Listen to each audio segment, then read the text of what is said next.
welcome back to What About the Future?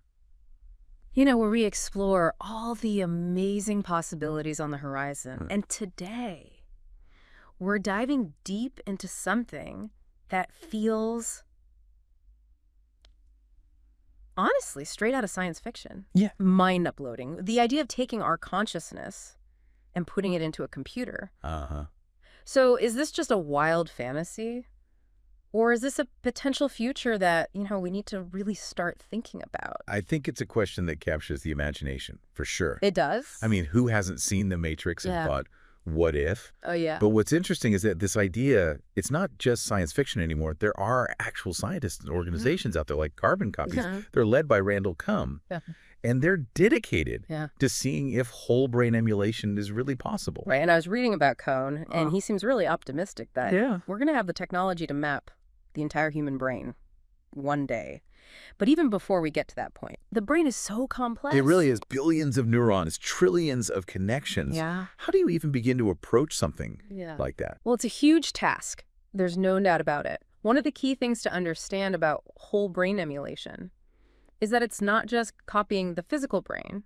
It's about capturing those processes, the electrical and chemical signals that make up our thoughts, memories, and experiences.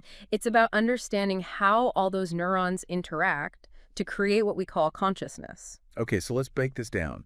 If we're talking about capturing those tiny processes, how do we even do that? Yeah. I came across an article that talked about a scan and copy method, but it sounded a little terrifying. Yeah, scan and copy, as we understand it now, would involve slicing the brain into thin sections to map the neural connections at a really detailed level. I mean, we're talking about such detail that we'd need technologies like connectomics so we can trace those pathways with a lot of precision. But you're right, it would destroy the brain.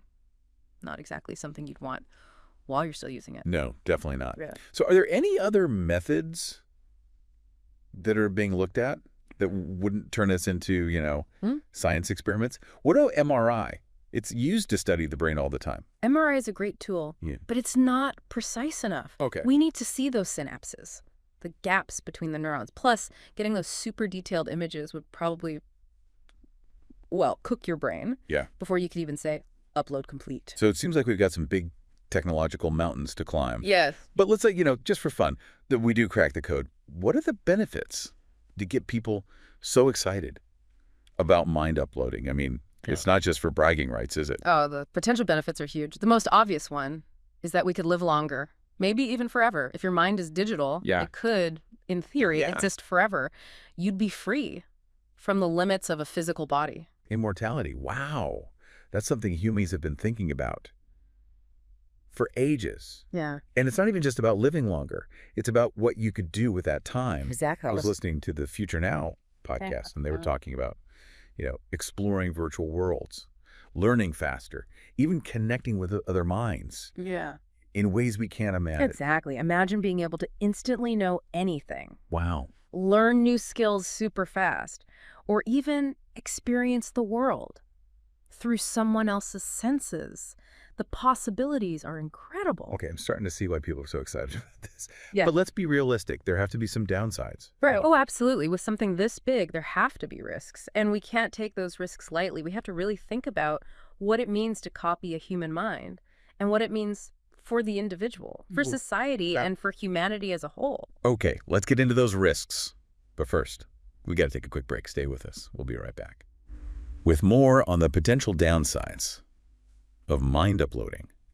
And believe me, there are some seriously fascinating ethical questions to unpack.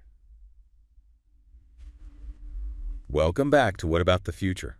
Before the break, we were talking about some really exciting potential benefits of mind uploading, like extended lifespans and, all those enhanced abilities. But like we always say, with great power comes great responsibility. Yes. So what are some of the risks that we'd really need to think about if this technology actually became real? Well, one of the big questions is what happens to the original you if we make a digital copy? Is it really immortality, or are we just making a new being with your memories and personality? And if that's the case, what does that mean ethically? Yeah, that gets into some pretty deep philosophical stuff. It makes us rethink what it means to be human. Yeah. If your mind is running in a computer, does the original you even matter anymore? That's a good question. And that brings up a whole bunch of other questions about the rights and protections that digital minds would have. Would your digital copy be considered a person with the same rights as a human? Would they have the right to make their own choices, to privacy, to not be exploited? These are important questions. They are. It's easy to get caught up in all the excitement of new technology, but we have to think about the consequences, especially when we're talking about something as fundamental as consciousness. I agree. And it's not just about individual rights. We also have to think about how this would affect society. What would happen to our social structures, our economies, our cultures, if a lot of people decided to live digitally? Wow. It's hard to predict how things would change, but it's obvious that the impact would be huge. Absolutely. Remember that Future Now podcast? Yeah. They mentioned some pretty scary scenarios, like corporations taking control of digital minds, or even creating malicious copies. That could cause chaos. That's a real concern. And it's not just about bad intentions. What if a digital mind evolves in ways we don't expect or develops abilities that could upset the balance of power? These are things we need to be careful about and talk about openly. This is giving me a lot to think about. It's a lot to process. But it feels like it's really important that we have these conversations now while this technology is still, in its early stages. I agree. We need to be prepared for potential problems and find solutions before things get out of control. Absolutely. We need to be proactive. It feels like we're at a crossroads. Yeah. On one hand, there's the possibility of living forever, expanding our consciousness and a whole new world of opportunities. But on the other hand, there are serious ethical and societal implications that we just can't ignore. Yeah. So what do you think? Where do we go from here? That's a good question. I don't think there's a simple answer. But I do think we need to talk openly and work together. We need scientists, ethicists, philosophers, policymakers, and the public all working together to make sure this technology, if it becomes a reality, is developed and used responsibly. I like that. We can't just leave it to the tech industry to figure this out on their own.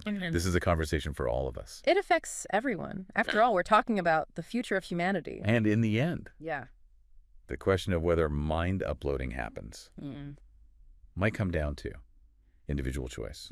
If this tech becomes available, would you upload your consciousness into a digital world? That's a tough one. It's hard to say without knowing, all the details, the risks, the downsides. But part of me is really curious. I'd want to know what it's like. Me too. Yeah. To experience that kind of expanded existence. I understand that. The possibilities are definitely interesting. But I think it's important to remember that being human, the way we are now, is also really special. Yeah.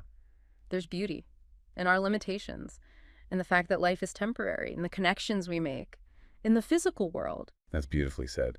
And it makes me think, if we do achieve, some kind of digital immortality, what happens to the idea of death, to the cycle of life and death and rebirth? That's a big question. Would we lose something? That's essential to being human. These are questions that philosophers have been trying to answer for a long time. And there aren't any easy answers. But I think it's good to remember that even if we conquer death physically, there will always be other kinds of endings and beginnings. Transformations and growth. Life, no matter what form it takes, is always changing. It's always evolving. That's a great way to put it. It reminds us that even with all this amazing technology, the human experience is still at the center of everything. And it's up to us to shape that experience so that it's fulfilling and meaningful. I couldn't agree more. We have a duty to use these tools wisely to build a future where technology makes our lives better without making us less human. Well said. So, as we wrap up our deep dive into mind uploading, I want to leave our listeners with this final thought. Whether you're excited about digital immortality or you're a little skeptical, this is a topic we need to talk about. It is. The future is happening now, and it's being shaped by the choices we make today. Let's approach these advancements with curiosity, with a commitment to doing the right thing, and with respect for what it means to be human. Thank you for joining us on this amazing journey. We hope this conversation has made you think about the possibilities and the responsibilities that are ahead of us. I agree. And to our listeners out there, we'd love to hear your thoughts on mind uploading. What excites you? What worries you? Share your ideas in the comments, and let's keep talking about this. Until next time, stay curious, stay engaged, and keep exploring the incredible possibilities of the future. Welcome back to What About the Future?